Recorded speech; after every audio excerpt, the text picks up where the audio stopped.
Everything, the pile was on the floor, we've been around. Nothing, no mounting's good. We'll go ahead and call the March 5th, 2025 meeting of the Transportation Coordinating Committee to order. Thanks to everybody for coming on this windy day. First item on our agenda is the approval of the January meeting minutes. Has everybody had a chance to have a look at those minutes? We have a motion to approve. Move to approve. Jim Kern made the motion. Do we have a second? Marty? We have a motion and a second. All in favor, please signify by saying aye. Opposed? Hearing none, the minutes are unanimously approved. I want to back up. I did forget one thing. We have provided a hybrid option for this meeting for anybody who's not able to be here today. And so if there's anybody participating virtually, just communicate in the chat. At this time, we'll move on to the opportunity for public comment. And I'll open the floor to any member of the public who wishes to make a public comment today. Is there any member of the public who might wish to speak? Yes, sir. Hello, my name is Harry King, and I was here last year. And I think I can speak for the 60 or 70,000 people that live in Spring Hill and Thompson Station. And I live in Thompson Station, and we need help. Highway 31, it's been on the 10-year plan for 20 years that I know about. And we need help. And somebody told me one time from Franklin down to, like Saturn Parkway is like $300 million to do that road. I don't know if that's true or not, but we need some relief in there. We need turn lanes and center turn lanes, right stack lanes and right turn lanes and all that. And so just appealing to, the group here that I don't know, what can we do? We're stuck, and we just sit there in traffic and sit there and sit there and sit there. And we're just we're burning fuel and getting nowhere. So if we could get some right turn lanes and stack lanes and stuff, I think we'd all appreciate it. So thank you for your time. Thank you, Mr. King. Is there anybody else who wishes to make a public comment here today? Hearing none, I will close the public comments. One note to make, any comments can also be mailed to comments@gnrc.org. That completed, we'll move on to our action item. We only have one today, which is proposed amendments to the Transportation Improvement Program. And I will introduce Taylor Lee, Project Delivery Coordinator, to present that item. Thank you, Mr. Chair. Today we have 11 amendments listed, with 2 of those pending. I'll discuss those 2 pending ones at the very end. Of these 11 amendments, adding over $106 million federal dollars to the TIP and nearly $13 million of state funds to the TIP as well. We go through our packet here. The first one is Amendment 13. This is for Electrify Nashville. This amendment proposes to add a little over $1.7 million in federal CFI funds. This is part of the original grant. They're just moving it forward to this TIP cycle so they can get all the funds possibly obligated by 2026 fiscal year. The next we have is the TDOT project on North Thompson Lane, State Route 268 widening. So this is adding the project to the TIP.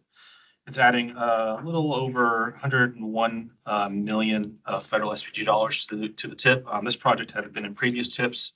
For my information for TDOT, this is just getting ready for later this year, possibly going to the October letting. So this is just getting added back to the TIP in preparation for the letting. Next project we have is Cherry Extension with I-840 interchange. This project, where of the funds that we swapped in November, moving Murfreesboro SBG and replacing them with USDBG funds on Laverne and Smyrna projects. Murfreesboro is now programming all of their remaining programmed funds to this project. So it's adding a little over 1.2 million of federal MSTBG funds to this project to cover all of their unprogrammed amounts.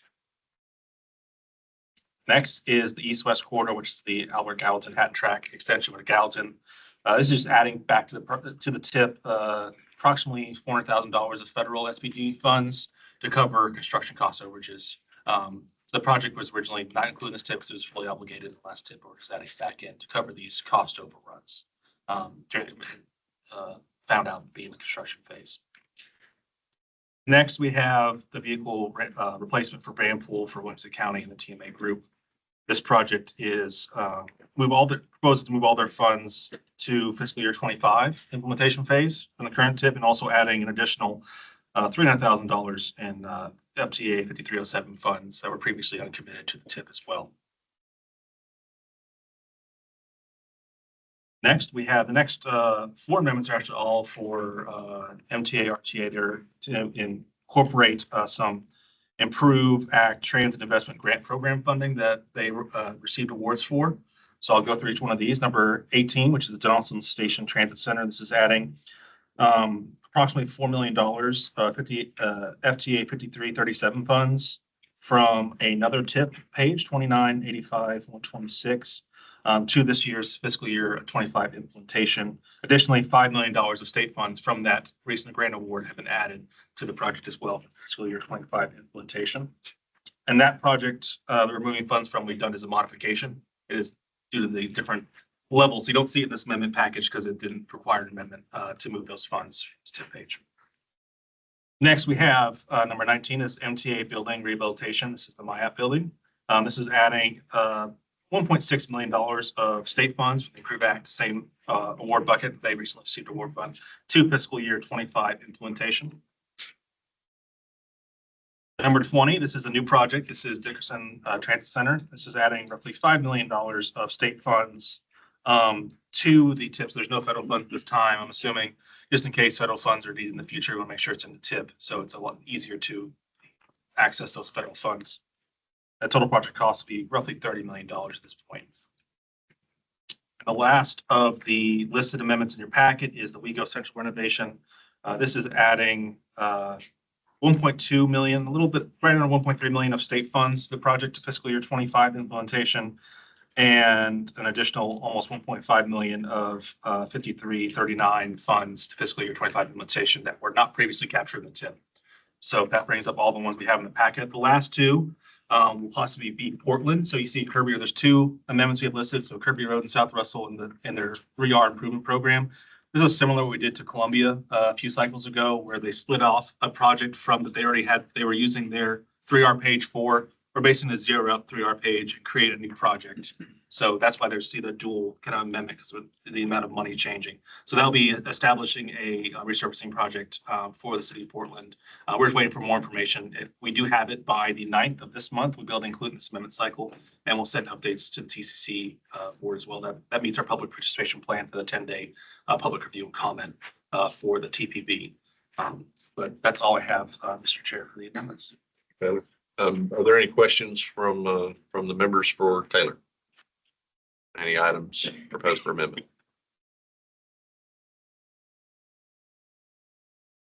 Okay, hearing no questions, I'll ask for a motion to endorse these tip amendments. We'll move. We have a motion. Do we have a second? Second. Thank you, Lynn. So we have a motion and a second. All in favor, please vote by saying aye.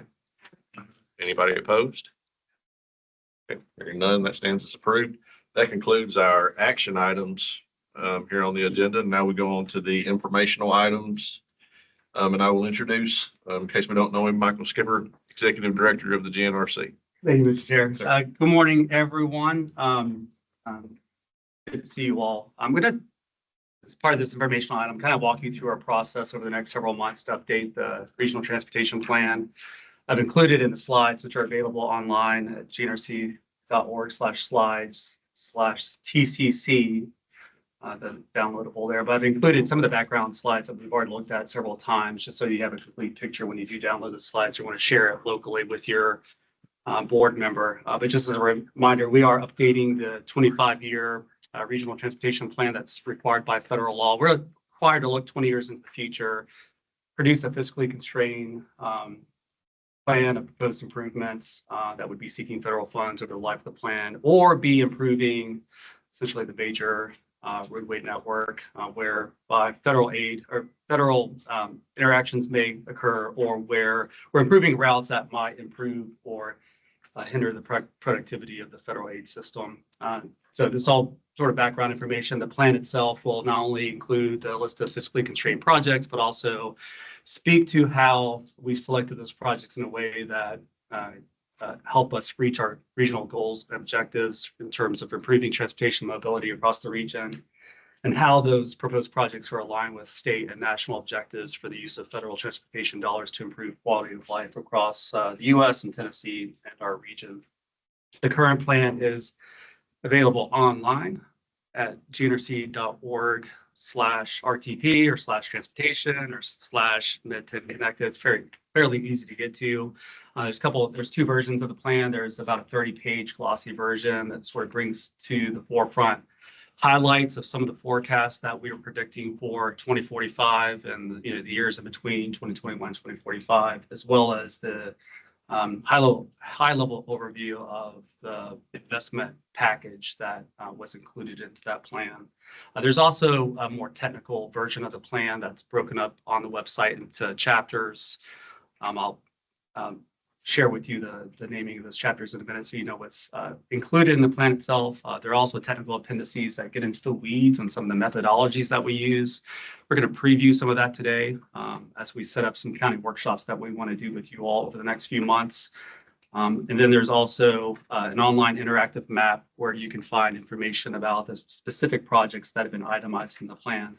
In terms of the chapter orientation, there's 6 chapters associated with the more technical version of the plan. The introduction really gets into why we come together to produce a regional transportation plan and the federal laws and regulations that we're intending to meet in order to keep the region, you all around the table, TDOT included, eligible for the use of Highway Trust Fund dollars to improve transportation. Chapter 2 is about our sort of how we gather ourselves as a region, gets into regional collaboration and the inputs into the process of decision-making for how we intend to allocate federal funds to the projects across the area. Chapter 3 gets into the issues, trends, and forecasts. This is where we bring to the public a discussion of the concerns that we're trying to address through our transportation investments, both in terms of what exists out there today, the traffic congestion that's out there today, the roadway safety issues that are out there today, the lack of accessibility that's out there today, but also how we see those issues getting better or worse into the future, so that we could identify what our needs are for the funding program.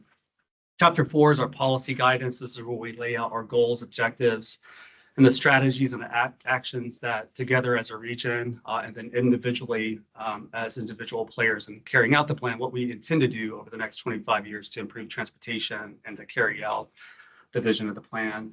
Chapter 5 is needs and priorities. This is where we get into looking at specific transportation needs that we've identified through an analysis of existing conditions and the forecasted trends, and then have discussion about how we will prioritize projects for the limited funding that is available through the fiscally constrained portion of the plan. Then Chapter 6 gets into strategies for implementation. It also brings to forefront discussion for the public to see the project delivery process and how long it truly takes sometimes to get a project on the ground, even after you've come up with the idea to do it. So that's Chapter 6. And then there's a series of technical appendices that get into a lot of the background data and the assumptions that go into the decision-making process. That's just a reminder of what goes into the plan. I wanted to bring that to you this morning as we go through the overarching process. One of the slides I have, Mr. Chair, is a look ahead at the topics that we plan to bring to this group over the next several months. And so you'll see a lot of that is aligned with our intention to update this document between now and the end of October.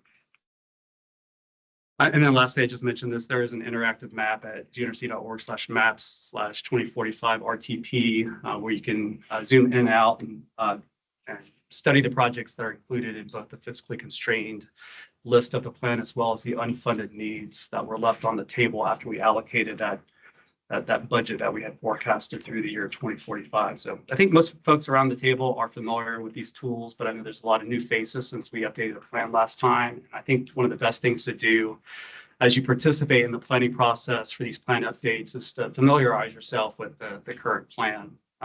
Our staff is not going to be recommending a lot of deviations from the approach that we took last time around. There might be some minor recommendations that we make to optimize, and certainly y'all might have ideas for improving the process. But that is a look at the current plan itself. As far as this plan update, I mentioned earlier, we're required to update our plan every 5 years. So we're looking ahead to the year 2050. So this plan would span fiscal years 2026 through 2050 and itemize all the projects we intend to direct federal funding to over the next 25 years. What we intend to meet all the federal requirements with respect to the fiscally constrained list. That's really important that we do that.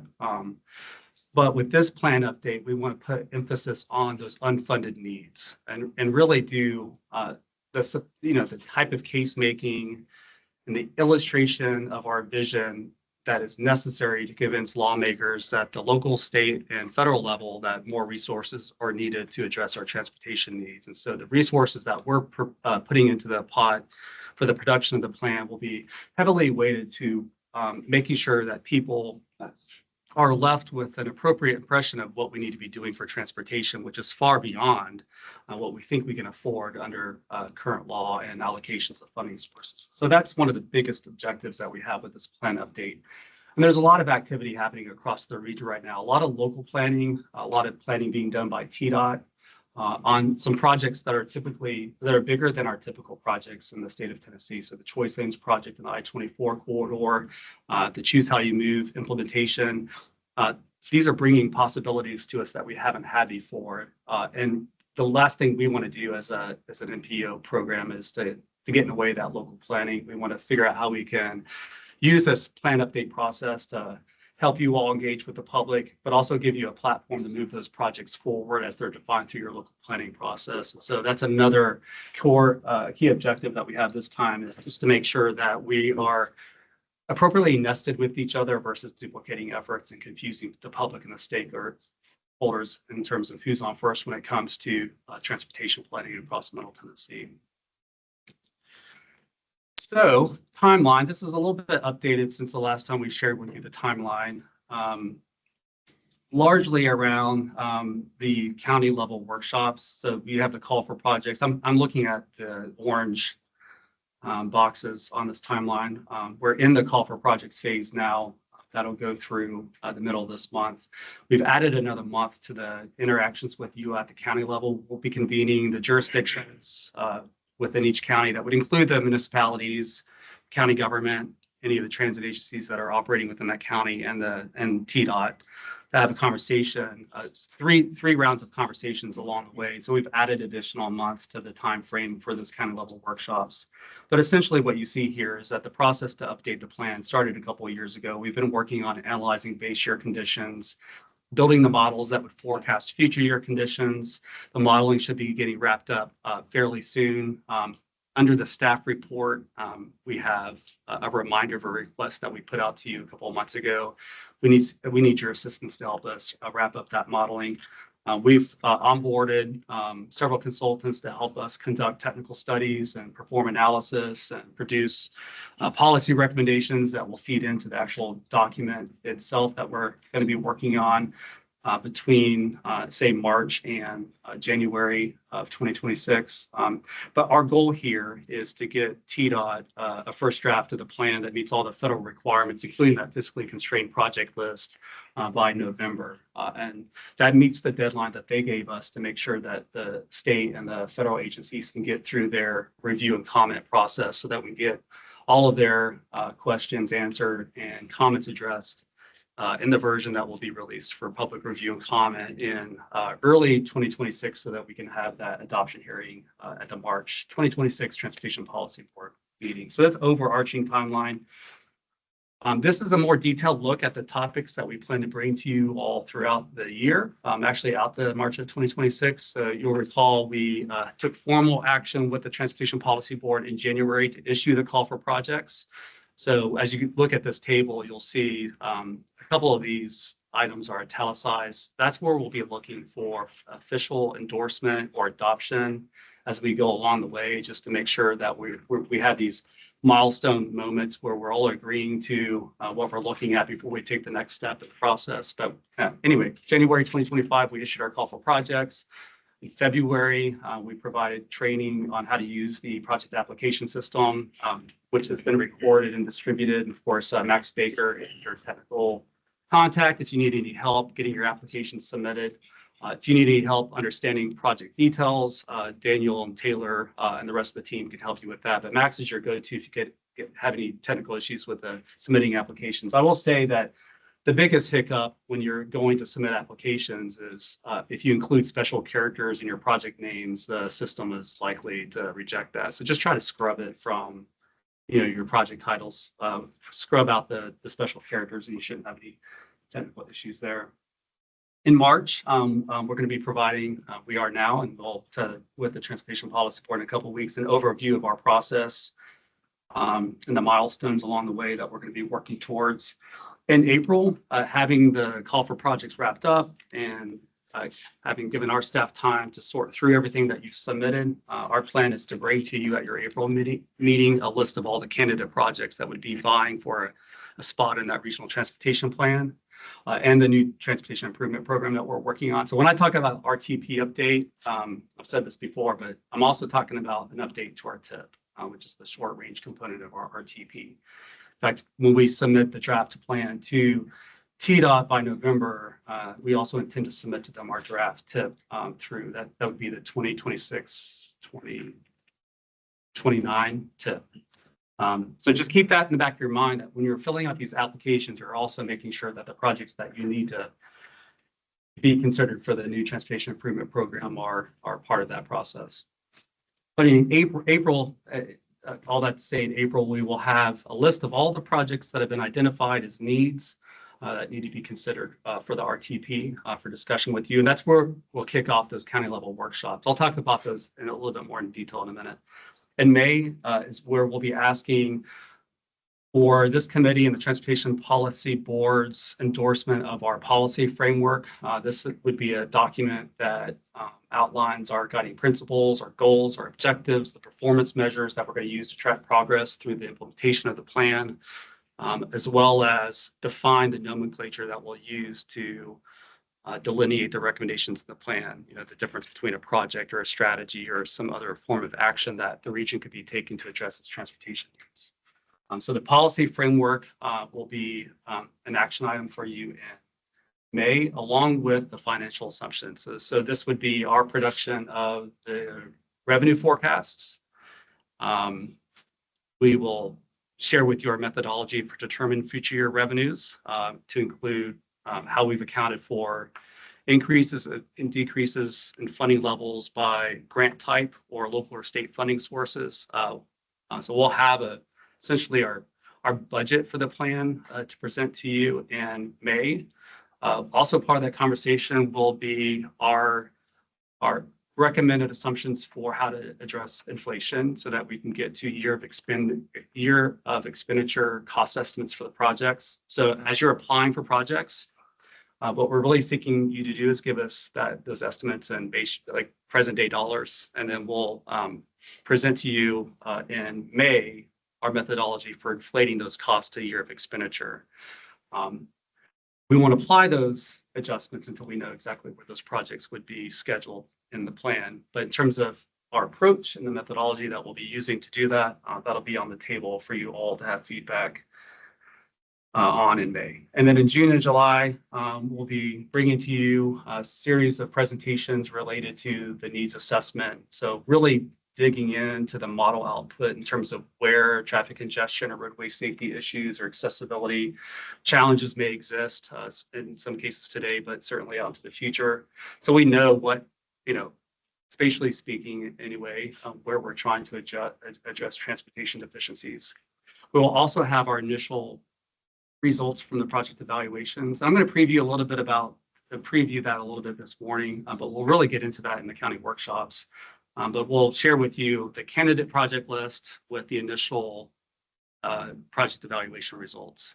Sometimes we kind of shorthand that and say the scoring for the projects, but I don't like to use that word all the time because the scoring is, we score and rate projects a lot of times depending on what outcome we're trying to achieve. For the RTP, we'll have a scoring methodology that rank orders projects. But in the end, we have to align the projects with the project eligibility with specific funding sources. And so if we're looking for example, what are the best projects for CMAQ, that might be a different rank order of projects than, what we have just generally for the RTP. Same projects, same evaluation, but in terms of the weights that we apply to the factors that go into ranking projects, they're going to change depending on the grant sources that are available to us.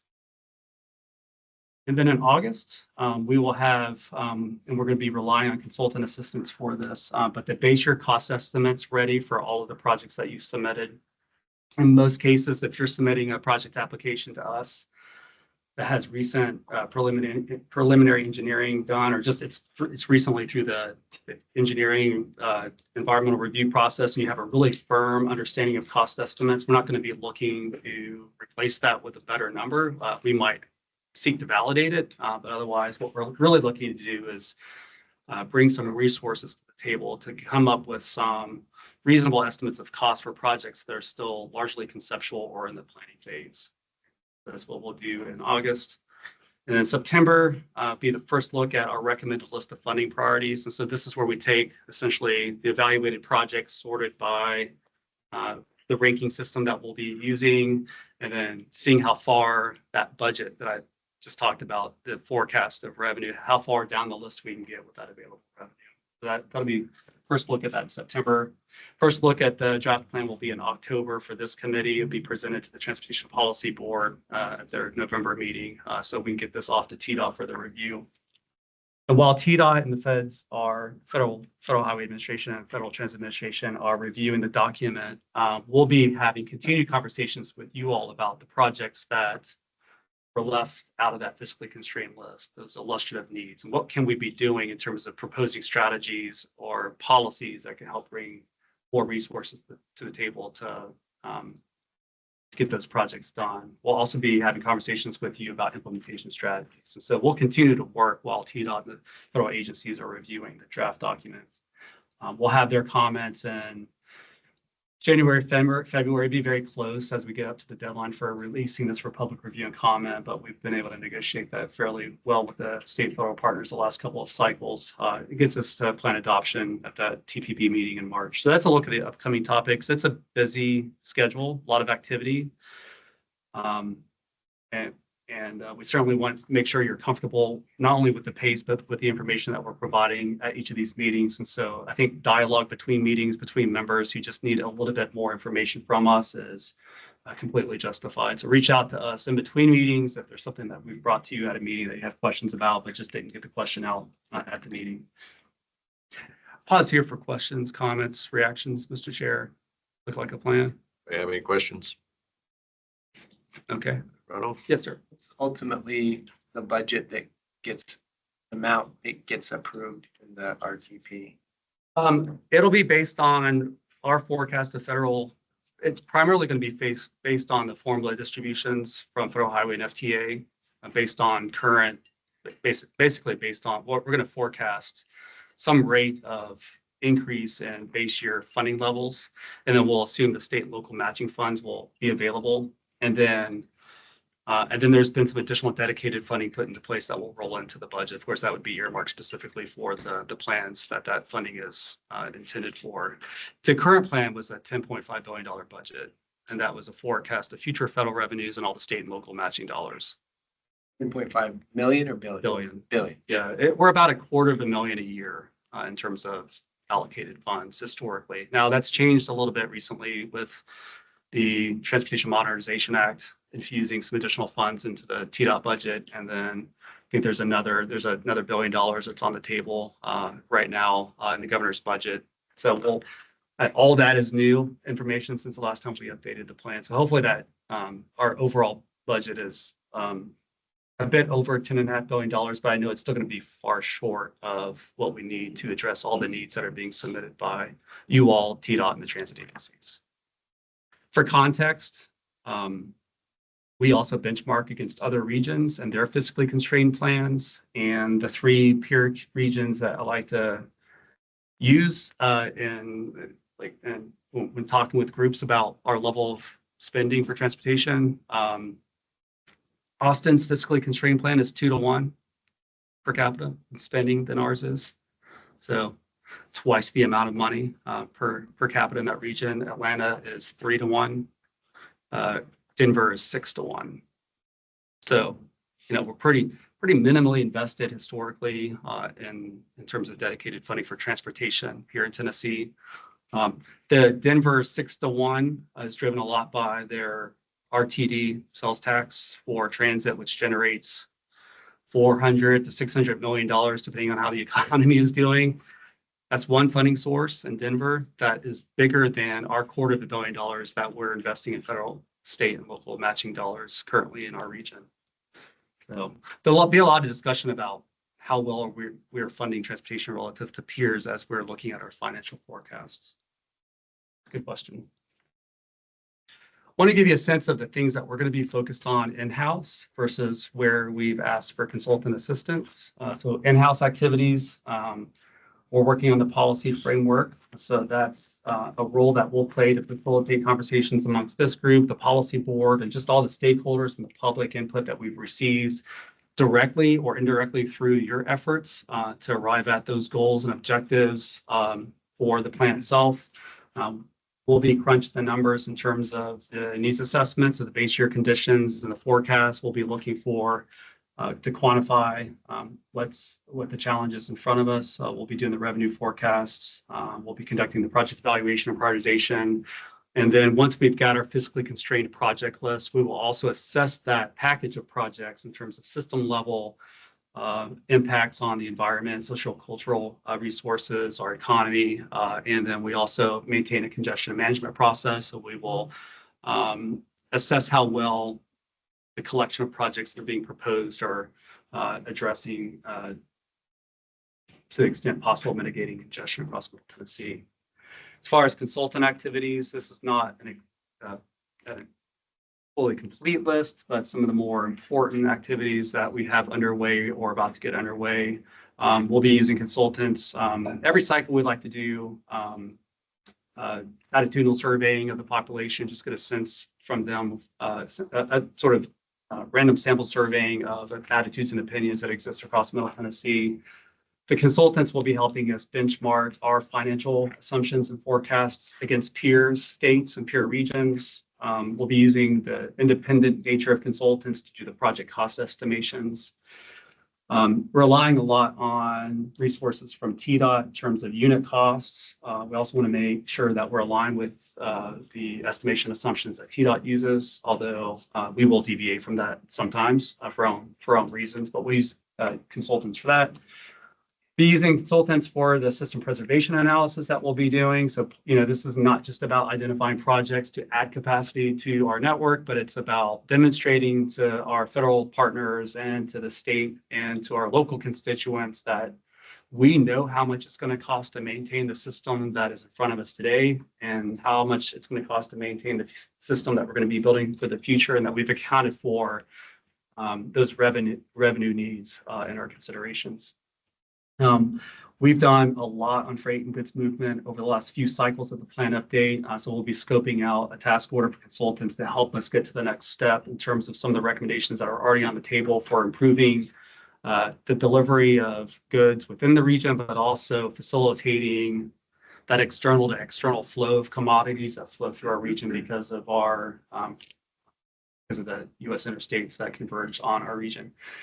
We're updating the bicycle pedestrian latent demand and level of service models, which are really critical. A lot of this stuff is really critical to our evaluation of your projects. And then we're also doing a climate action plan with EPA funding. Obviously, the transportation sector is a big part of greenhouse gas emissions across our area. And so we want to make sure that we have a consultant on board that is thinking specifically about transportation as we're not only updating the regional transportation plan, but addressing our overall goals for greenhouse gas emissions over time. And then also, a few years ago, I think maybe for the 2045 plan that's in place now, we used a consultant to look at best practices for managed lanes across the country and to help us prioritize facilities within our region that might be candidates for a deployment of some sort of managed lanes concept.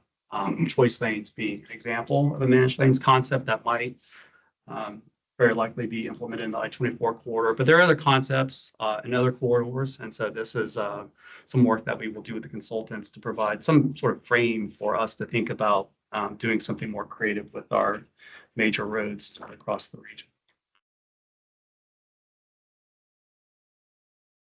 All right, so I'm going to close out here.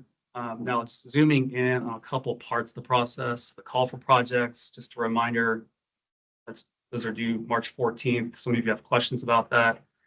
Happy to take those questions this morning for the benefit of everybody. But once we get those projects, we basically move into finalizing the policy framework, which is really critical to our evaluation of your projects.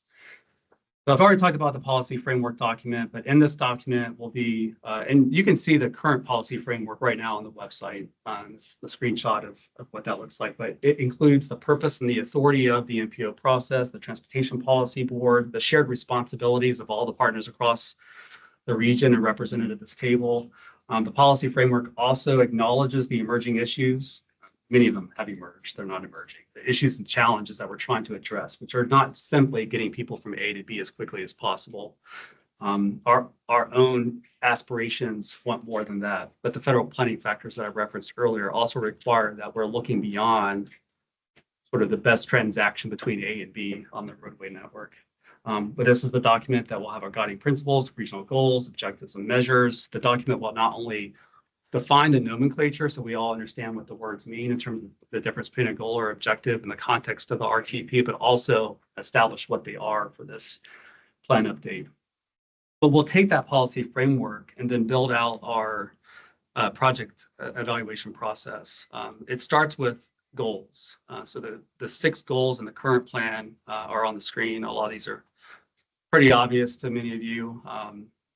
Maintaining the system, improving roadway safety, mitigating congestion, increasing access to economic opportunity, and minimizing the disruption that sometimes is caused by building out infrastructure and then the subsequent development that happens around infrastructure. And then also we want to make sure that we're aligning with local, state, and national policies. So those are the goal areas. And as we get into project evaluation, we actually evaluate projects for their ability to help us achieve those goals. And last time you all participated in a process, we did a pairwise survey of these goals to see which of these goals were the most important to you all. Roadway safety for the last couple of cycles has been the most important goal when all things are considered.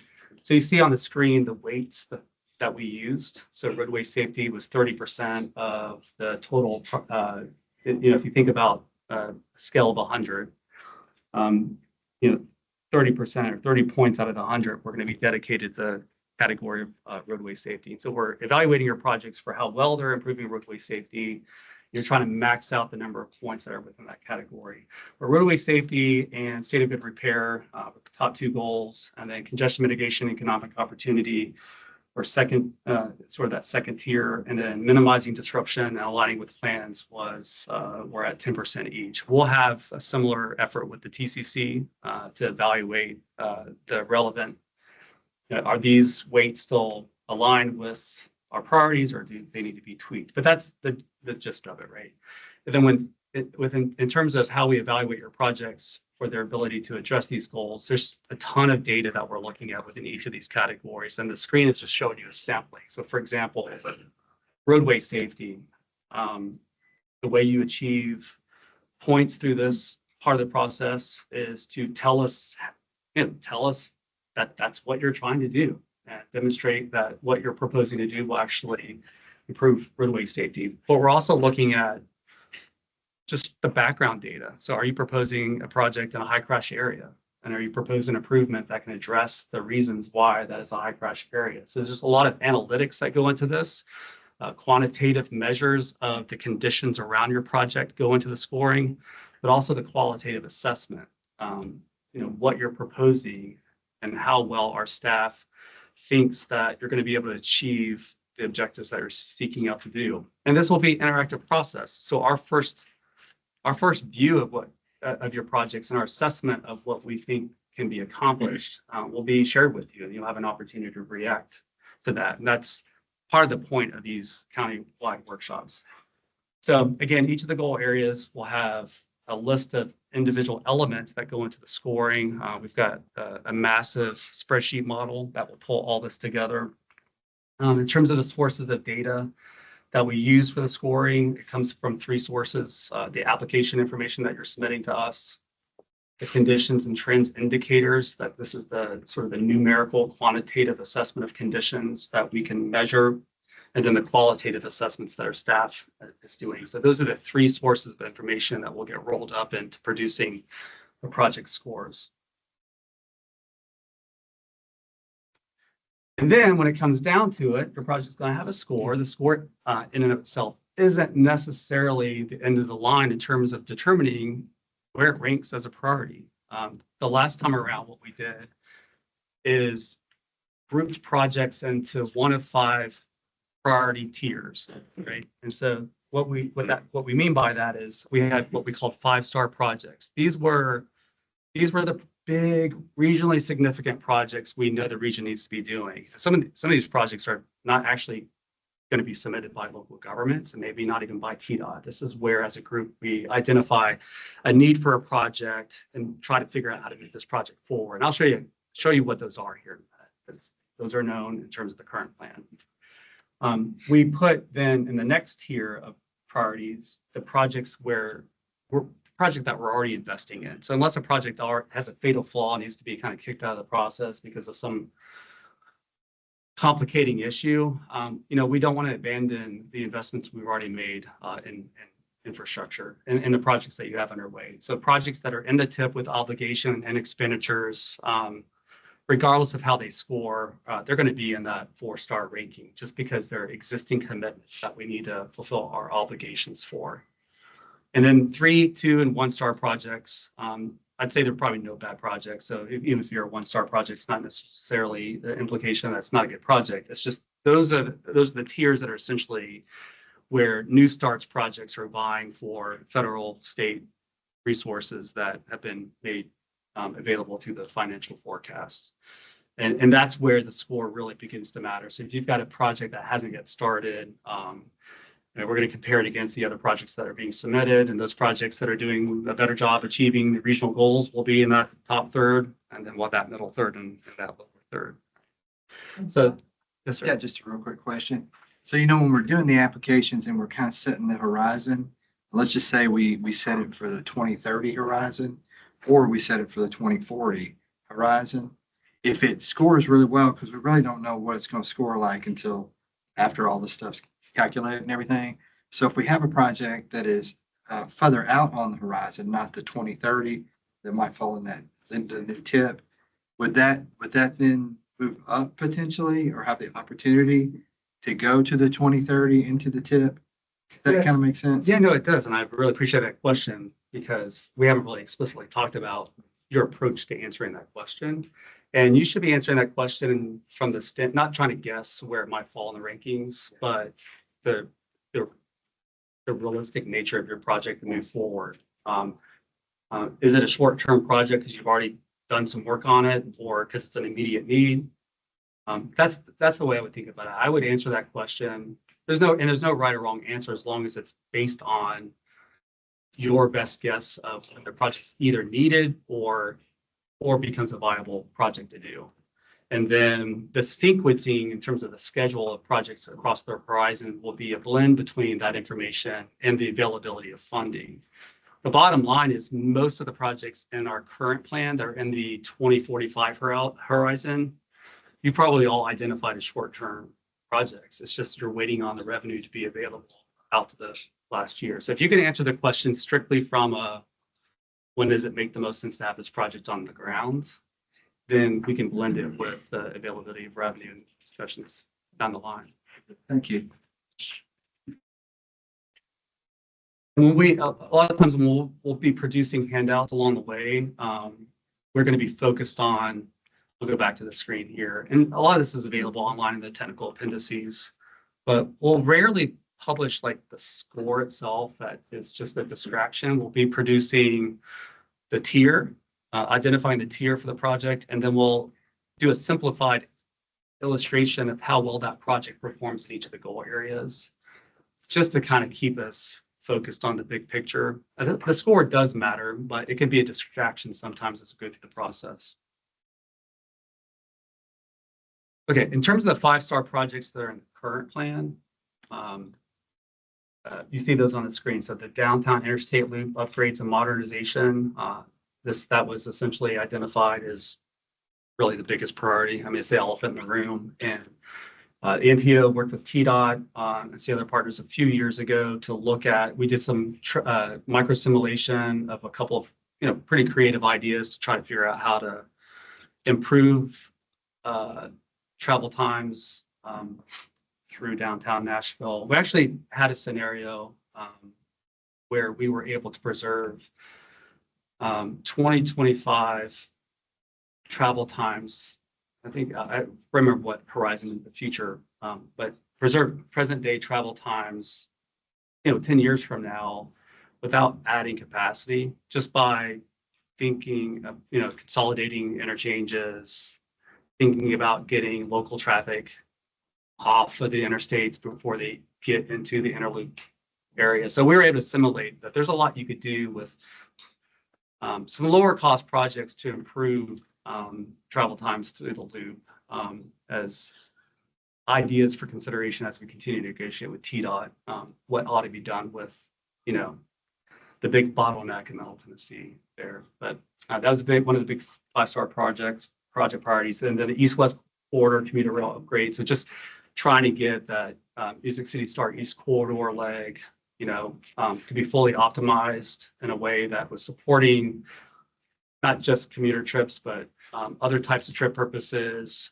and enough investment to really give the development an opportunity to begin to cluster around stations and so on and so forth. And then the regional corridors that are experiencing heavy congestion, each were a priority project in terms of trying to get managed lanes or rapid transit options in those corridors that are likely to be congested from this point until the end of time. And so what is the uncongested option in that corridor that people have to not be held hostage by that congestion is the thinking in terms of what we're trying to accomplish with those priority projects that you see there. And then included in that was not an interstate, but a state route 386. Vietnam veterans is kind of part of that in that mix as well.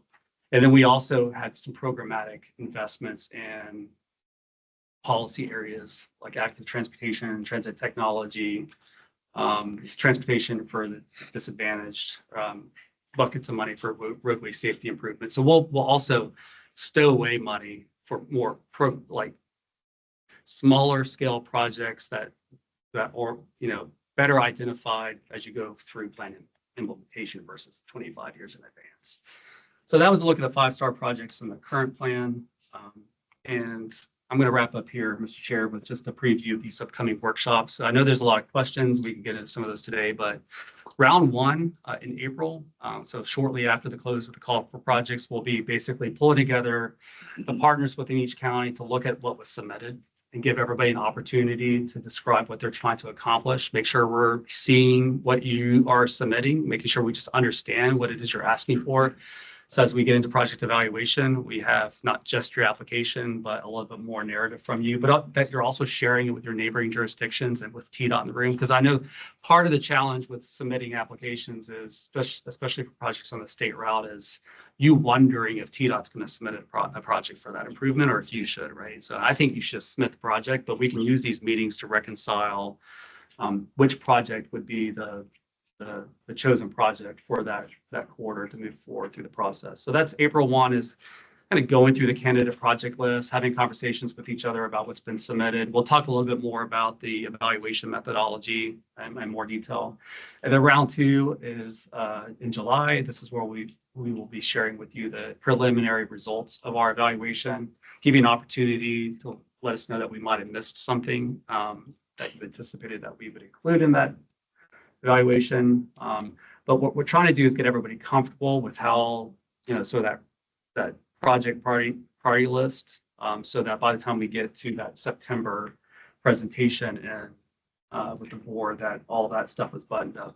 But round 3 would be your preview of what would be going to the board in September. So that would be a look at the final recommended set of funding priorities to include cost estimates and projected year of expenditure estimates for those projects. So April, July, and August. We will, in our follow-ups with you, I know our staff is working on a scheduling system to make it easy for us to find a date to get everybody together in each of the counties. Some more information about that is forthcoming, but that's what I got for you this morning, Mr. Chair. Happy to answer any questions about any of this material. Thank you, Michael. Well, if you go back a few slides, there was the one with all the different prioritization categories. That one right there. To what extent should that slide inform our narratives that we put together for our projects? Well, yeah, I mean, a lot. So that pretty much is the kind of, that's still essentially what you're going to use this cycle to determine how projects get ranked. And well, not this, I know there's more to it than that, but big picture, safety is the most important thing to focus on. Basically, if you're offering advice to anybody, how does this project make a safer roadway? Yeah, all these goals are important, and Right. this is the lens through which we're looking. Right. So if you're trying to convince us that your projects are going to be addressing our shared goals as a region, then the narrative being written in a way that addresses the goals is a really good idea. I don't think we've required it specifically, but it's a good strategy on your part. But we could use that first round of workshops to talk through that as well. So if you've already submitted and you're like, oh, I didn't really do that, it's okay, but it is a good strategy. Any more questions? Anybody have This questions? handout here in relation to this as well, to the RTP, or is it for something else? It is, but we're going to cover that under the staff report just because it's like a step removed from what we're talking about right now. That's related to the ask of you to be reviewing our land use forecast that we made a few months ago. But we'll get to that by the This has not been updated yet, per se. Well, we'll talk about that under the staff report. Anybody else have any questions for Michael about the RTP process? Maybe can we do like a show of hands? How many went through this process last time? Maybe how many didn't? Okay. So what is that, like 30% or so around the table? So yeah, don't hesitate to ask questions or challenge recommendations. No offense. Question. State of good repair, what kind of project are we talking about? I know we're not talking about resurfacing projects, but when we're repairing something, is that more like bridge replacement projects? Yeah, Things so of we'll that be nature? looking at, the route that you're improving, does it have deficient bridges on it? If we have information about pavement data, can we kill, just bad analogy, can we tackle more than, if you're doing a capacity improvement on a route that's just deteriorated, we're sort of addressing a couple of goals there. So a lot of that is just going to be based on like existing conditions and how you're helping to improve those existing conditions, even if it's indirectly as a result of something else that you're trying to accomplish. Probably stupid question. Regionally significant. I know that term is very important. So how do we, is that listed somewhere in the existing plan where we can get a really good definition of that? The definition can vary. So what I advise you to do is look at the federal aid maps that we have online and the functionally classified network. Any improvement on that network is probably the best way of thinking about regionally significant, which is essentially major collectors and above, whatever the terminology is these days. This is where I've lost some MPO stuff knowledge over the years as things change. But so major collectors and above are generally speaking the federal aid network. Now, of course, bridge improvements, safety improvements, those can be done off network. But a lot of you aren't really submitting to us, a project that is filling in gaps in the sidewalk network. I mean, you can, but it's more, a lot of times we're thinking about that, like a programmatic investment, like a pot of money to help fill in gaps in the sidewalk network, for example. But I'll also see if PDOT or Federal Highway wants to weigh in on that, on an answer to that question in terms of regionally significant. Yeah, I think it is relative. But I think, think about the federal aid network and I think just thinking about a project that would have an impact on, even if it's, in an area that you don't live, that might impact your everyday commute, the way goods are moving, through the region. That's how I, think of a region as a project. Anything on like the interstate corridor, those huge things that, are just impacting much more than just your own community. I do have another clarification question on this. This is good, if I understand it right. This is good to kind of go by because that's what it was last time. But this isn't necessarily they calculate the percentages that will be used because at some point in that process, we're all going to be submitting what we think is important. And then that's going to redefine those percentages The weights, yeah. somewhat. Okay, yeah. Yeah, that's fine. That's a very easy. This is thing the that best you kind of, we have right now is, that's sort of what it was last year, which probably will be somewhat close to that, you know? I mean, anybody have any like immediate concerns about these being the goal areas? I mean, this is fairly, fairly consistent cycle to cycle. What changes sometimes the weights, which is an easy thing to update in the process. So if you're addressing the goal areas, that's sufficient. I'm gonna guess roadway safety is probably still gonna end up being the best goal, but that, you know, we'll do that pairwise survey with this group between now and your next meeting, so you can see how it's shaking out. Thank you. There is a definition in the CFR on what a regionally significant project is. I don't want to read it here, but we could send it out. But I mean, kind of hits on project significant to the region. Yeah, yeah, don't read it out loud. Don't read it. To some extent, yeah. Then we'll get 5 more questions. Yeah. Very efficient definition there. Yeah. Any other questions for Michael, staff? Hearing none. Thank you very much, Michael. I thought that was very informative. And Brian, we'll come back to the handout in a minute. Okay. Do you have anything else, Michael, on that? No. All right, we'll move on then to informational item B, Metro Nashville Multimodal Mobility Master Plan. It's a lot of M's. And there's another one, I think Marty is gonna present this. All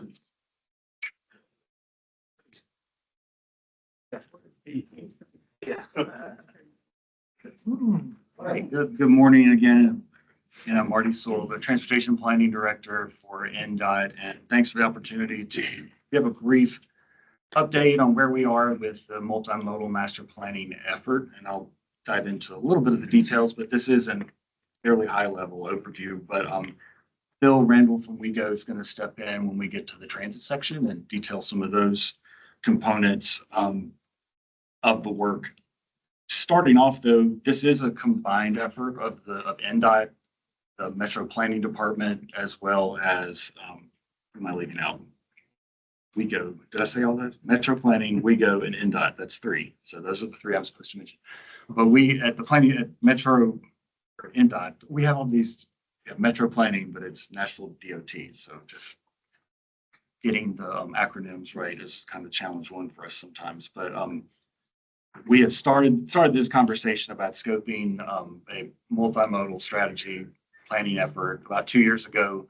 We started with our consultant team in 2024, sort of late 2024, mid, to get our contract going and started conversations. We've had a lot of things happen in that same period of time, including the Choose How You Move referendum campaign and approval by the voters, and then just kind of being able to sit back and understand how that impacts what we need to do with this scope of work. So we're really in earnest getting going now. The intent is to be finished in early 2026 or thereabout. A lot of pretty much aligned with the schedule for the regional transportation plan as well. We have other things going on as well. The housing and infrastructure study that you may have read about, which is looking at the capacity of the county to absorb housing and locations where those needs are, where we have infrastructure challenges.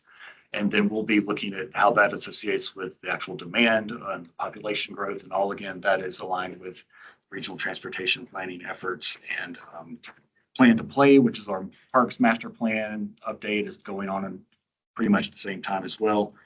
And as a result of all that, we're trying to be as creative as possible in how we're engaging with the public and stakeholders, trying to catch as many as we can with each of these investments. In fact, we've been having many meetings this week and maybe some next week that's joint with the housing and infrastructure study that's going on. And I think there's another one on Friday of this week. But diving into what this includes, primarily what we're updating are these three components, two of which are associated together. Access National 2040 was the transportation element of the National Next General Plan that was adopted in 2015. The Major and Collector Street Plan is a part of that, but it's also the implementation tool for Access 2040. Also, the In-Motion Transit Plan, of course, is part of that, and that's the long-range transit plan. Again, Phil will talk about that in a little bit more detail. But as we approach this, looking at Access 2040, part of this is just recognizing, look, it's 10 years old. There's a lot of work that's happened since then. Some very direction-focused work associated with Vision Zero, responding to a completing green streets executive order for the current mayor and previous mayors as well, but being able to revise that with the most recent election. Imagine Nashville, which was a large community engagement effort that took place, culminated last year with the report, was very instrumental in helping inform us about the community sentiment on a lot of issues. We've had plans like the Better Bus that Guido has done, the Connect Downtown that's been joint, East Bank, Edge Hill, Global Mall, lots of different plans and studies that have taken place, built on the framework of the National Next and previous Access 2040 effort. But we're just at that time now where all of that needs to be put back together in one piece that can speak the same policy language. Walk and bike is our bike pedestrian study. That's also part of what we're assessing too. We'll give new actions for that coming up in the near term. As far as the major and collector, major and collector street plan, again, this was revamped 10, 15 years ago, and this is a chance for us to take a fresh look at that, establishing our modal priorities, but at the same time ensuring that our future capacity aligns with the growth that we're anticipating, and part of that also is coordination with the regional transportation plan on data and understanding the growth trends, how we work together in those networks. We're looking to identify and resolve conflicts that might be existing as a result of all of the other planning efforts that have happened since this initially was put together. We'll have a lot of coordination with various stakeholders to work through that, especially with our agency stakeholders. Major collector street plan, national, of course, is what most of you call your major thoroughfare plan. We may end up with a new brand name, calling it the streets plan or something else in the near future. We've just been working with trying to make that easier to say. Let's see, with that, Phil, I'll hand it over to you and let you touch base on the. Great. So the last emotion plan we had was 2015, 2016. So an update was needed, and then motion will just include MTA will also analyze the RTA service as well, and connections to the local systems in Franklin, Murfreesboro, and Clarksville. So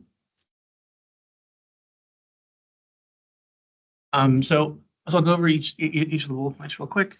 So for the service analysis, are we looking at impact from the pandemic and as a ridership has shifted new markets and new activity centers have emerged. So we're looking at other initiatives such as East Bank, Connect Downtown as well. For the operational analysis, we are looking at our current operational needs and constraints and the facilities as well. And we're looking at other strategies. We're looking for other strategies as well, such as 24-hour service, getting away from our hub and spoke system, microtransit options as well, and looking at the choice lanes. For the technology, for the agency capacity, we're looking at our strengths and weaknesses and our needs for improvements. This is real estate financial planning and housing efforts. For the technology integration, we're looking at things as a TSP, scheduling softwares, dispatching trip planning apps, customer wayfinding as well, fleet management. And then for the financial analysis, we are financial analysis. This will include looking at operating costs, revenues, and the service changes for the capital improvements. And then Michael, his final words. Okay, yeah. Well, just to wrap up to, and you'll have to forgive Phil, we're sort of for the backup presenters for 3MP today. Our project manager and of course Felix, they're both at a different meeting today that they couldn't be here. They probably would make this a little more interesting than I do, but looking ahead as to what we want to accomplish this year and wrapping up and finishing the planning process. By the end of 2025, the hope is to have the draft streets plan in place, the projects and evaluation components as well. The investment scenarios would be defined that we would be discussing stakeholders, but by early 2026 is when we would anticipate having a complete draft plan and of 3MP and the transit component as well. There will be opportunities, I think, between now and then. I know we're going to have a busy schedule with TCC with our dealing with RTP update, but if there are other opportunities to make presentations and updates, we'll certainly do that. And through our countywide workshops, use that opportunity as outreach as well. Stay tuned with what we're doing. There'll be more information provided on our website in the coming days. There's, like I mentioned earlier, a lot of different efforts underway right now that we are consolidating or coordinating in terms of engagement. That's one reason why you don't see just an engagement plan shown right now we're doing X, Y, and Z on these particular dates, because we are still working through that schedule and that evolves along with our analysis. Let's see. If there are any questions, I'm happy to answer any questions. Kevin from Kimley Horn is here as our lead consultant on the project, where they can answer any of the technical details if there are any questions like that. But otherwise, just happy to give future updates, and thankful again for the opportunity to share this with you today. Thanks. Anybody got any questions for Marty? Bill? Well, Mr. Chair, I was going to thank Phil and Marty for sharing that information. And also thank you for the coordination meeting that we had a few weeks ago. So I just want to let everybody know, and we'd love to do this with anybody else around the region who's got the level of intensity happening in local planning as well. But we had a really good meeting, probably 15 people or so representing the agencies that you mentioned, planning and DOT and WEO, and the consultant team and our staff got in the room and just talked about how we're going to stay aligned through this process. So we're supporting this with data and analysis, and then anything, especially on InMotion, any of the planning that Metro is doing on routes that clearly extend into neighboring communities. We've offered our support to make those connections and facilitate conversations to inform their local planning process. And then I think something that might be relevant to everybody else is like one of the things that we're trying to figure out how to do is just how to fulfill our requirements with RTP with a level of uncertainty that still exists as you go through the local planning process. So our advice to Metro, which holds true for anybody else, is that when you're responding to the call for projects, it's really important that you're as detailed as possible on those short-term priorities or anything that you are going to be seeking additional or new federal funding for, or 10-year plan funding from TDOT for over the next couple of years. Put a lot of effort in the detail of those applications. But if you're just not sure yet how a concept is what it's going to look like after you get through your local planning process, at least just submit what you know or what you think, just to get it in the mix. And then we're going to be really flexible on giving you the time necessary to figure out the details, and we'll represent your project in the RTP appropriately to what we know at the time that we do that cross section. So that was a lot of our conversation about coordination was just about how to make sure that you feel comfortable getting stuff to us for the RTP that might be in varying levels of detail or status of the process.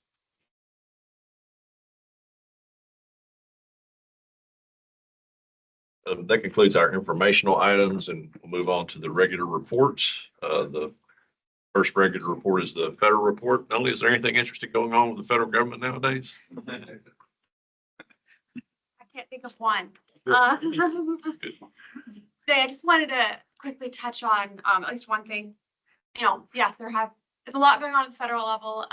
And one thing that specifically was kind of touching on the planning process. Sure, maybe y'all have heard there was like a pause in some of the planning product approvals.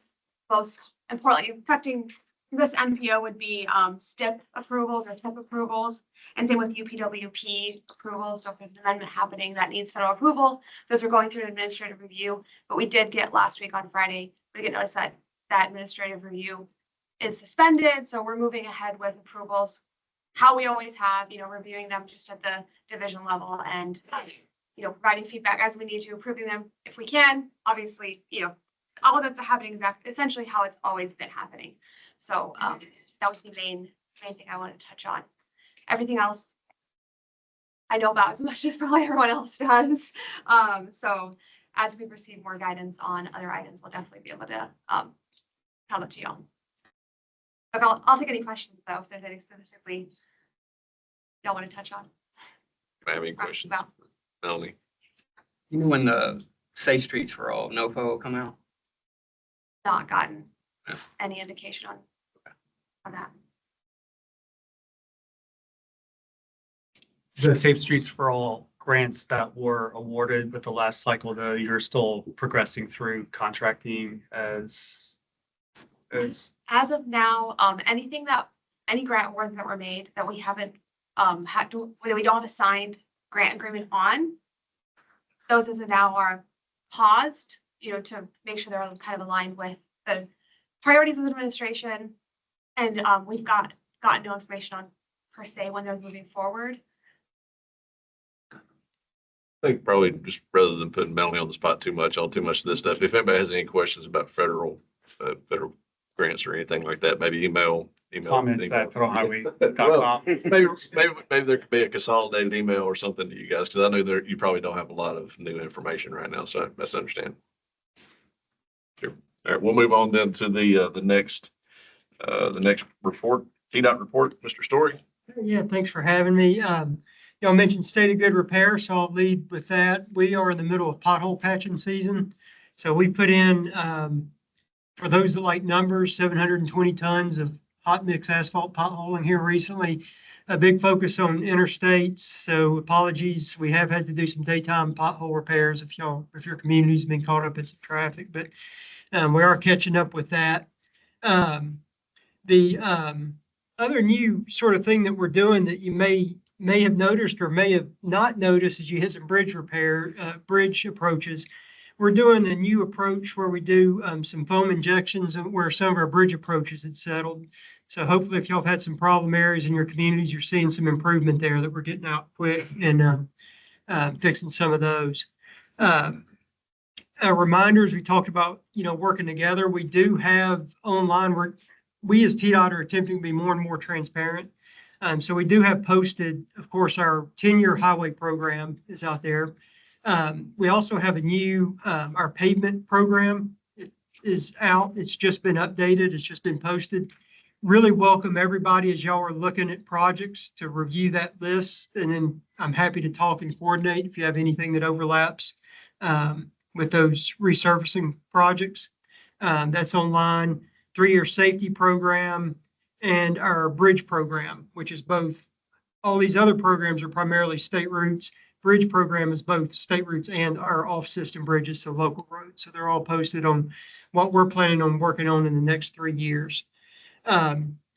Concerning the bridge approaches or the potholes, if you have any areas in your community, it's TDOT Fix is a good source that you can, whatever your favorite search engine is or phone number there, but it's TDOT Fix, and we can get out and get it on our agenda to fix those areas. The other thing was going to, cover is we do have some letting updates. In February, our big news, we let the I-65 project that's going to be north of town, Davidson, Sumner County. Real proud of that project. I think it's really going to help. It's going to add a lane in each direction plus some auxiliary lanes and convert the 31W interchange to a diverging diamond. So should really provide some traffic relief up there. Also in our February letting, which means they'll be starting work soon, is a Hamilton Church Road safety project here in Davidson County. Coming up in our March letting, that's coming up March 21st, we've turned in to be ready to be let bridge in Murray County, Lawrenceburg Highway Bridge over Tennessee Southern Railroad, Rutherford County, the Jefferson Pike Safety Project at Sam Ridley Parkway, and then looking forward a little higher. Of course, we have other lettings coming up in the year. I don't want to prolong too much, but if anyone has any questions about specific projects, I'll hang around after the meeting. Happy to discuss. With that, I believe, unless anyone has any questions, that's. Thank you, Jonathan. Anybody got any questions for Jonathan? Maybe one clarification. So the 10-year plan that's available online, was that what was published last year, or is that the new one? No, the new one should be, we anticipate in April. So all these plans are updated annually. It's currently undergoing revision. And so, yes, it's going to be updated here. And that's actually, I was wanting to talk with you afterwards about the timing of your updates and how that aligns and make sure we have plans are updated. So that's, and obviously will impact your submissions to the RTP and the TIP. That's what I was obviously. getting at, yeah. Yeah, if things change, then we need to make sure we coordinate on that. Thank you, Jonathan. Thanks for everything TDOT does. I say it all the time. I mean, I think from our perspective in Sumner County at the local level, I don't think there's ever been a better relationship with TDOT as far as you guys meeting with us, meeting with developers, meeting with, yesterday we had, I had a meeting with them yesterday, but a few weeks ago I had a meeting with one of the largest churches in Middle Tennessee. TDOT was there for the meeting to help discuss and facilitate and provide that information. And so it's all, you guys have always been good to work with, but I think there's a real concerted effort right now to meet everybody and talk it out. So that's appreciated. We appreciate hearing that. We're doing our best, and certainly any way that we can help, let us know. So, yes, sir. Question, is there an update on the call for projects for the Modernization Act? Call for The no, that'll be the call for projects. The statewide partnership, so those are closed. That's what would be announced as the upcoming plan is released, the ones that were selected. So not, it'll be announced at that time. they'll be in the plan. Okay. Yeah, they'll be in the updated plan. I think you should say your projects will be in the plan. I told you that. I did not say for the record. The chosen projects will be in the plan. A lot of needs in the Middle Tennessee area, that's for sure. Right. Well, next up is me for the chair's report. I don't have much, except I just wanted to thank Michael for his presentation today, explaining the plan update process and prioritization and that kind of thing. And I appreciate too, the focus that I think you're bringing to it. The narrative seems to be there's, a lot of needs and no money. And I feel like, I don't want to say head in the sand necessarily, but there's been a refusal to acknowledge that for a long time, but I feel like maybe that's changing. And so, I think the approach that you're taking with the plan is a good one. And so, we're definitely going to be turning in a whole lot of money in Sumner County, for stuff that are a request for money for things that we want as part of our submittals. And so I think, Michael, you're wanting everybody to do the same, right? If you can think it up, turn it in, because there's so many needs out there. And like I was talking about that meeting that I had, they're wanting to improve a significant state highway, goes in front of their church, and they ask, how much money is set aside for that project so far? I said, not one dime, not one dime. And so you have to have those hard conversations, but it's all got to start somewhere. That's all I had. Daniel, I guess you're going to do the staff report. All right. Thank you, Mr. Chair. Michael, did you want to go over the land use? I'll cover this real quickly. This now pertains to the handout that was distributed with the packet. This is really a reminder on behalf of Max Baker and his team, who is needing your input to finalize our land use forecast. This is just a placeholder slide. Basically, we've projected using the Woods and Pool forecast, a regional population of 3.15 million people by the year 2050. Our job is the forecast that we acquire from Woods Pool is county-based. And so our job is to use the land use model to distribute that county control total to the parcel level so that we could reaggregate it into any geography we want. Primarily for the purposes of the RTP, it's to feed it into our traffic models, essentially. But we have run the first iteration of the land use model, which is based on your local policies, your future land use policy or your zoning or whatever you had available. To feed into the model to represent public policy. The model also considers, market factors and forces and stuff like that, but the public policy is really important. So those results are available online at the URL there. I believe this is in one of your recap emails from the last couple of months. What we really need your help with, though, is to go look at that forecast, at least the distribution of growth that we're forecasting for a couple of reasons. One is the model putting growth in areas that are overly constrained, that where growth would never go. It just means we missed an input into the model, and the model ended up putting stuff there, so we can make those corrections. The biggest thing we need from you, though, is that for the development that's happened since 2020 and the development that you anticipate, because it's already been approved or permitted to occur between now and 2030. Let's not ask the model to predict that. We'll just manually place that based on the input that you give us. And then we'll let the model predict the net difference between those numbers and the ultimate control totals. And so this handout here is really motivation for you to engage in that process, because some of you might have a visceral reaction to the forecast on this handout. So for example, let me walk you through what's on the handout and then tell you how, the best way to be looking at this in order to engage with us. And so you've got the two tables here. You've got the incorporated, basically the municipalities, we call these the small area forecast locations. And then the second table on the back are the unincorporated parts of the counties accounted for in terms of the population and employment. The columns then are, the MPA column is just indicating whether or not that community is part of the Nashville area metropolitan planning, the Nashville metropolitan planning area that is part of the Nashville area MPO. Then you've got the 2020 census decennial number. You've got the census estimate for 2023. And then in the middle of the table, you've got urban sim numbers. And so you see the 2023 base year is urban sim's representation of 2023.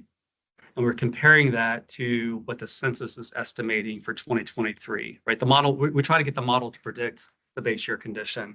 It's not going to be perfect. And we're showing you essentially the error, the percent variation from the 2023 estimate. It's sort of a quality check on how well the model's predicting the base year. Then you see the 2050 forecast. And so basically we subtract the base year populations from the out year control totals and then have the model allocate that. Then we aggregate that up from the parcels to municipal limits to calculate the population and the employment forecast out to the year 2050. And then the last set of columns are the absolute change between the 2023 model base year. So that would be for Adams, for example, we're looking at that 609 number as representing 2023 and subtracting that from the 2050 forecast to get to that absolute change. Again, for population and employment, and you can see the percent change there. And then the coloration is just percentile distributions in green there, just to draw your eyes to the cells that are changing the most drastically from base year. So, but there are anomalies in this that we need you to help us through. Some of these are easily explainable in the methodology. Others are indication that we need your help. So like one anomaly is like if you scroll down or go down to Metropolitan Nashville-Davidson County, and you look at the absolute change from 2023 to 2050, you see there's only 10,500 people that the model's predicting. That's probably not realistic, right? What's happening here is that our model's putting a lot of the future year population into the base year. So if you look at the base year's difference from the census estimate, you see that the census says there are 687,000 in Metro. The model's already, the model's putting 730,000 there. So the model has accelerated the distribution of population into Davidson County. That's an easy thing to explain, right? I don't know, we've been working with Greg Claxton for a long time. I think he's feeling comfortable about this kind of stuff. Another example though, which is more of an indicator that there's something happening where we need your help. If you go to Mount Juliet, you see that between 2023 and 2050, the model's only expecting 3,400 folks to be added to Mount Juliet. It's also very unrealistic, right? And some of that might be just the placement of base year growth over the 23 estimate. But what is more than likely happening here is that we know that the city limits of Lebanon and Mount Juliet are likely to change over time. So a lot of the growth for those municipalities is being allocated up to the unincorporated area. So if you flip to the backside, you look at unincorporated Wilson, you can see there's a lot of growth going into unincorporated Wilson. And this is where working with the local governments, Lebanon and Mount Juliet, to help us understand what you've approved, where you see growth going. We know a lot of the unincorporated population will likely end up landing within the incorporated limits. And so that's where we need to fine tune the model just to make sure that growth is going into the locations that you have a high degree of certainty it will go. And so as we refine the model's understanding of the short term, you'll see an increase in these population forecasts for municipalities for the 2050 out year as we absorb some of the numbers that are being left in the unincorporated area. Okay. And the only way to really do this well is to zoom in and out of the maps and have a conversation with our research and analytics team about the pipeline development that you've already accounted for that you expect to occur between now and 2030. Last time around, Max Baker and his team facilitated that process, which included distributing to you all an Excel file. It's pre-formatted with the inputs that we need. You just essentially fill that out and then schedule a meeting with Max to talk through the information, and then we can get the model updated. We needed to do this fairly quickly. You got to finish the land use model before you finish the travel demand model, which is going to be obviously very necessary for us to do the needs assessment and then ultimately the project evaluation. So in the recap email that we send out after this meeting, we'll be distributing a reminder of how to access the online growth forecast, but also we'll attach that workbook. Fairly simple to fill out. It's fairly simple to know how to fill it out.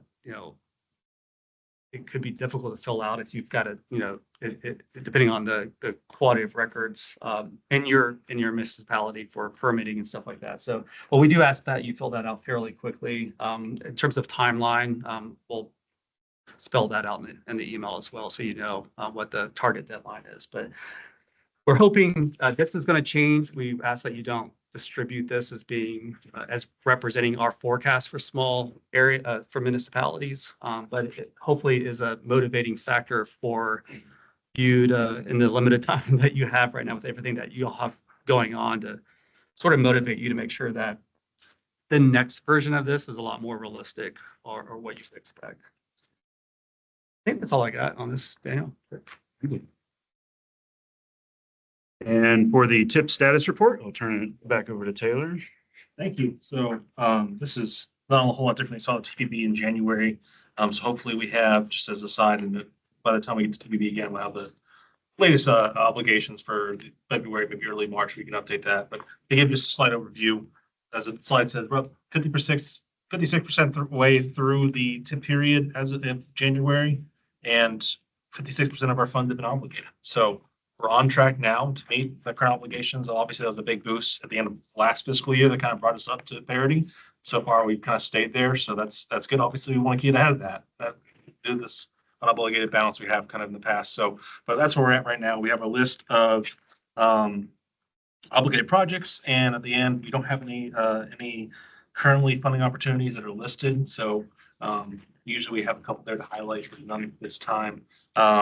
So if any questions about any project or funding or this report at all, please, I'm happy to take them. If not, right now, I'm happy to talk after the meeting or later this week.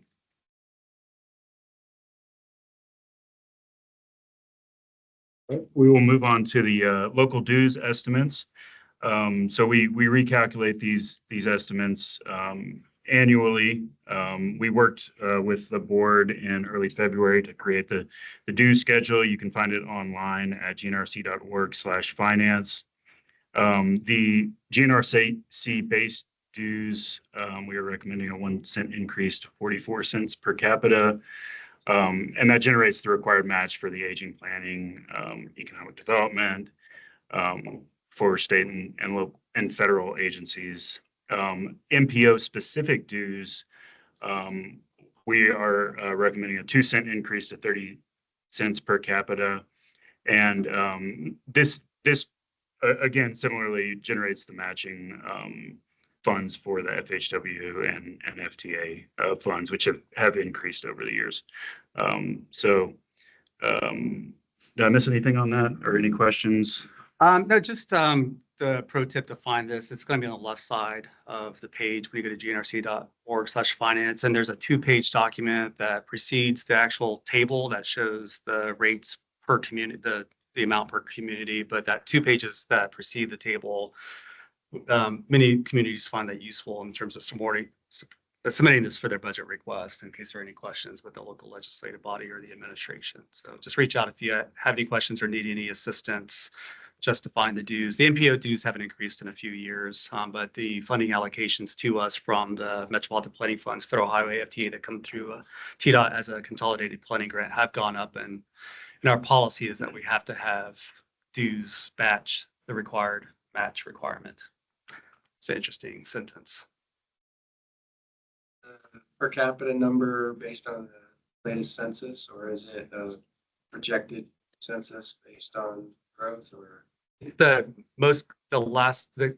2023 estimate, which is the latest available at the municipality and county level. 23 census PEP numbers.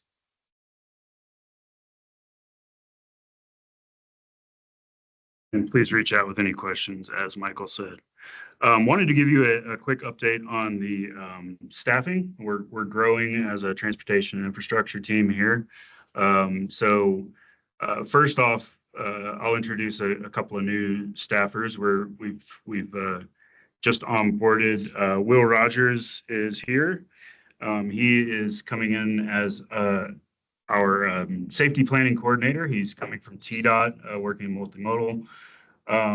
He focused a lot on the kind of safety aspects, did the federally required VRU assessment, helped ensure the safe systems approach went into the strategic highway safety plan. So we're really excited to have him. And we also have Matthew Cushing here, who will be our transportation planning manager.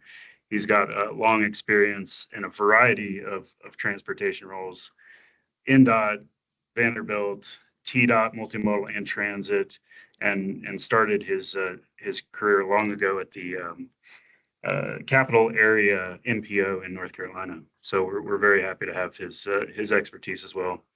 But as you can see, we have a lot of folks filling out the roles. So if you need something, we have people to help you with it. You all know Taylor for project delivery. Hopefully you've met Tom Fox, who is helping us with public transportation. Andrew, doing a lot of the Penny and other special projects. But we also have, of course, across our departments, many other folks who help with the MPO functions. It's not just the transportation team. And so they're listed here just to remind you. Max with his research and analytics team, Jessica with community and regional planning, Amy doing ECD, and Peter and Emery really helping with the engagement and outreach, getting out into the communities. So if you have any questions, any needs, we hope we can have the capacity to help you out with it. And with that, kind of wrapping up, just the upcoming meetings, always a reminder, TPB will happen March 19th. We'll do a similar process of obviously TIP amendments, but going over some of the highlights that we went over today with the RTP process, regional planning activities and the updates from all the partners. And then we will meet here again on April 2nd for the next TCC. We'll have the candidate project list and updates on county workshops. And the regional council body will be on April 16th. For all those interested, the Area Plan for Aging and Disability Services Revolving Loan Fund and other grant opportunity updates. Other business, back to you, Jim. Any questions for Daniel? Any of the staff items? No. Any other business to come before the board? Yes, sir. Going in for Diana today, but she did send me with two items. Metro released a AE solicitation yesterday. Just there. Also, we would like to begin conversations around autonomous vehicles and coming to the region. And so work with Dan, see how we can start that conversation with our regional. Thank you.